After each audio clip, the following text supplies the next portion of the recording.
Olá, bom dia, boa tarde ou boa noite, bem-vindos a esta que é a nossa 21ª lição aqui do programa do Terapeuta de Topo, que é um programa que eu tenho estado aqui a desenvolver no âmbito da oficina 8, que é a oficina do terapeuta e que tem a ver com a energia de Escorpião, aqui a transformação, a morte e renascimento, a transformação interna e a transformação a partir da emoção, do sentimento, do trabalho, da emocionalidade, como base, digamos assim, para depois fazer a exploração da intimidade, da sexualidade, da construção de relações autênticas por meio de ferramentas criativas e terapêuticas. É este viver em conjunto, a sexualidade, a intimidade e o respeito, que acaba por ser aqui o mote de partida desta nossa aula, digamos assim, mais uma aula, mais uma oportunidade aqui de ter um conjunto de ferramentas ao dispor e depois exercícios com os quais podemos trabalhar e basear, digamos, um bocadinho também a nossa evolução interna,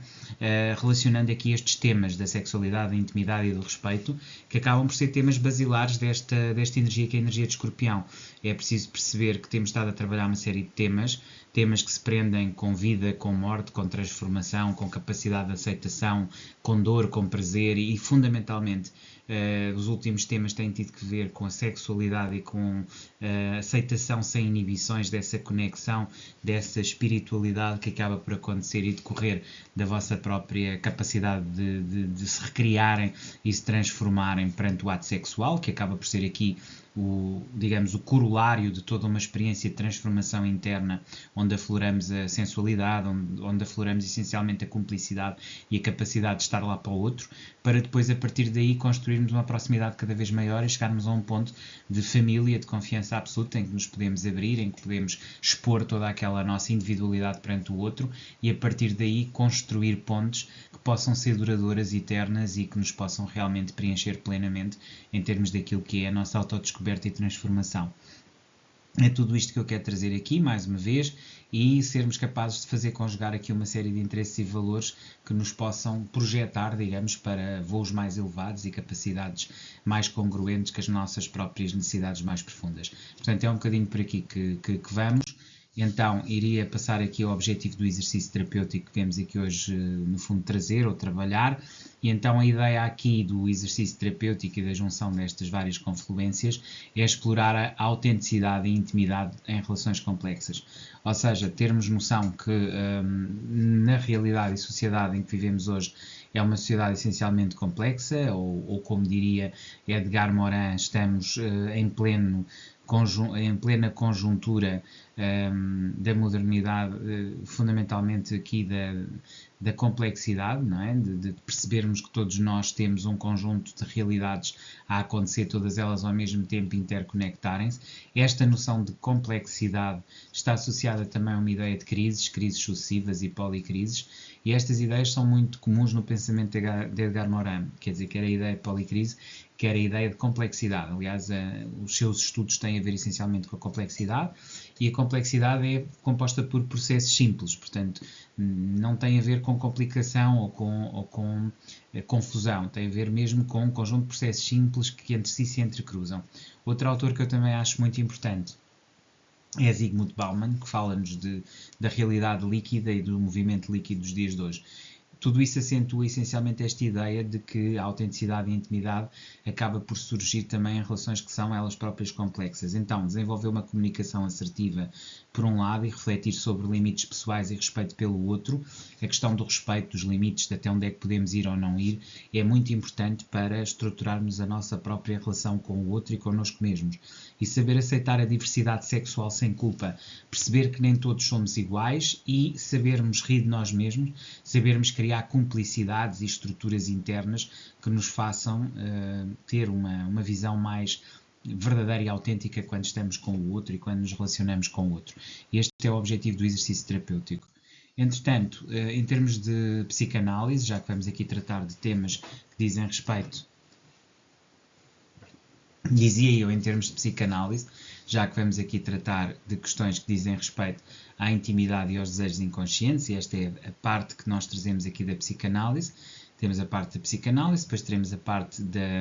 no fundo aqui da psicologia, terapia de casal e finalmente programação neurolinguística. Então, aqui na psicanálise, na intimidade e desejos inconscientes, vamos explorar essencialmente as motivações inconscientes, onde é que elas surgem, onde é que elas se encontram, refletir sobre padrões familiares e de transferência, que muitas vezes são aqui aspectos que não são muito aflorados e que têm a ver, evidentemente, com as constelações familiares e com a nossa própria posição dentro daquilo que é a estrutura familiar, e isto varia de pessoa para pessoa e de realidade familiar para realidade familiar, não é tudo igual. Depende muito também da sinergia e da evolução que existe dentro do próprio apport familiar que estamos a tratar. Portanto, explorar motivações inconscientes, refletir sobre padrões familiares e de transferência e depois fazer um exercício escrito, não é? Um diário sobre as emoções, sobre as suas transformações e experiências que temos tido e a forma como abordamos muitas vezes esses mesmos desafios e dificuldades que nos são colocadas pelas sinergias próprias de cada família e de cada estrutura familiar na qual estamos inseridos. Portanto, acaba por haver aqui um exercício muito intimista, muito pessoal e que varia, obviamente, de pessoa para pessoa e que nos vai trazer aqui uma personalização, a pessoalização daquilo que é a vossa própria visão psicanalítica da vossa família, ok? Em termos de psicologia, temos os limites e a autenticidade, saber definir limites emocionais e sexuais como ponto de partida, saber que nós temos determinadas dimensões e estruturas que não são para ser ultrapassadas, tem a ver com o nosso respeito, com o nosso autorrespeito e com o respeito que os outros também nos devem a nós. E este aspecto é aqui muito importante, é não só o nosso autorrespeito, como também a forma como os outros se interligam connosco e sabermos dizer não e dizer basta. Aliás, a blindagem e o saber dizer não são dois instrumentos absolutamente essenciais da programação neurolinguística e também da psicologia. Nós sabermos blindar-nos, sabermos o que é nosso e o que é do outro, é absolutamente essencial e determinante mesmo na nossa transformação e crescimento e, portanto, definir limites emocionais e sexuais é muito importante, porque essa é a estrutura base do autorrespeito e do respeito que os outros nos devem a nós. O respeito que os outros nos devem a nós é muitas vezes esquecido e hoje em dia temos um aumento cada vez mais frequente de crimes sexuais e de outro tipo de abusos e, portanto, tudo isto resulta, lá está, da definição ou da falta de definição de limites. Promover congruência entre ações e valores, que também aqui acaba por ser determinante, e depois aqui o exercício prático que devemos fazer desta definição de limites e de promoção de congruência entre ação e valores, que é listar limites práticos listagem de limites e práticas de comunicação e de abertura, ok? Em terapia de casal, estamos aqui, sobretudo, relacionados à comunicação e ao espaço, o respeito mútuo nas experiências, e é importante também explorar isto, ou seja, falar com o meu parceiro, com o meu companheiro, acerca do que é que ele entende que é respeito mútuo e como é que ele se conectou, não só com outros parceiros, mas como é que os seus pais lhe deram esse exemplo. Este conhecimento, estas experiências pessoais e intrapessoais são muito importantes para construir as noções de limite e que permitem depois o tal respeito mútuo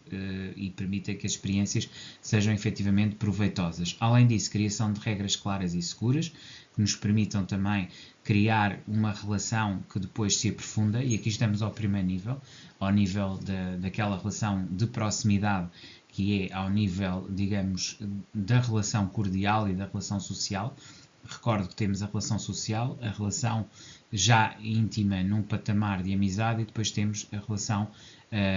que acaba por se estabelecer na intimidade profunda e família. E então este respeito começas a construir logo na primeira relação, depois a criação de regras claras e seguras que permitam a interação e depois criar aqui códigos de comunicação e sentimentos que temos que saber estruturar para poder evoluir e chegar a patamares superiores de comunicação emocional.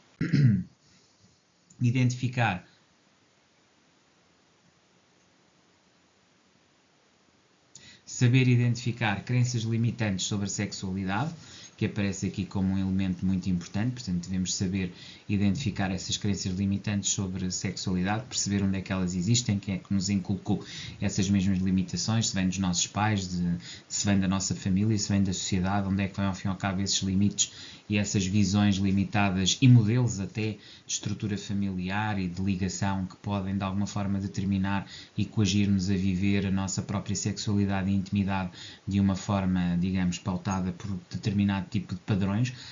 que não são nossos, que são externos, que nos são impostos e que nos levam à necessidade de validar essa mesma realidade.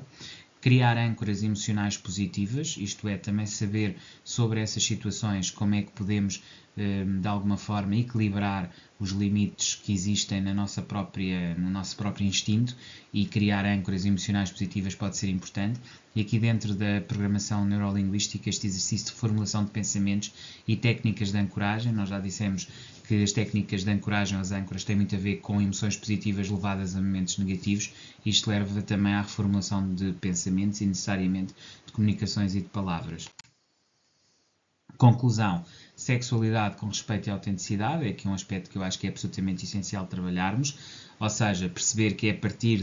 do respeito e da inculcação de limites que nós podemos efetivamente partilhar os desejos próprios nossos e dos outros e criar aqui uma boa sinergia para depois crescermos em conjunto e conhecermos-nos mutuamente. E isto é o que leva, este respeito a limites e desejos próprios e dos outros, é o que leva a uma comunicação clara e sem julgamentos, que nos permite depois, dentro desta comunicação clara e sem julgamentos, alinhar a nossa sexualidade com a autenticidade e espiritualidade. Ou seja, começamos por respeitar limites e desejos próprios e dos outros, comunicamos de forma clara e sem julgamentos, e isto leva necessariamente a um alinhamento da sexualidade com a nossa própria autenticidade e espiritualidade. Portanto, temos aqui sempre este trabalho dentro da nossa perspectiva de melhorar a sexualidade, de tornar o prazer mais duradouro e estável, e partimos obviamente de um respeito e de uma autenticidade que acabam por se alimentar mutuamente na nossa transformação interna.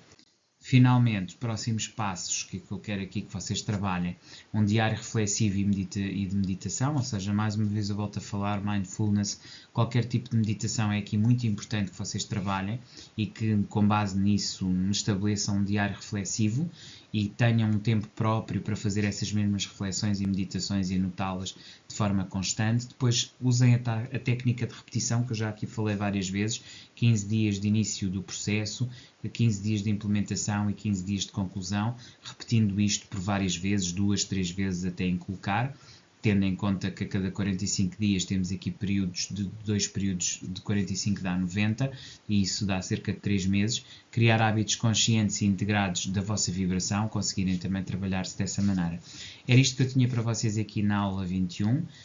Vemo-nos amanhã. Até lá, despeço-me cordialmente e agradeço mais uma vez a vossa presença aqui e o terem-me estado a ouvir durante este período de tempo. Então, até amanhã e despeço-me cordialmente.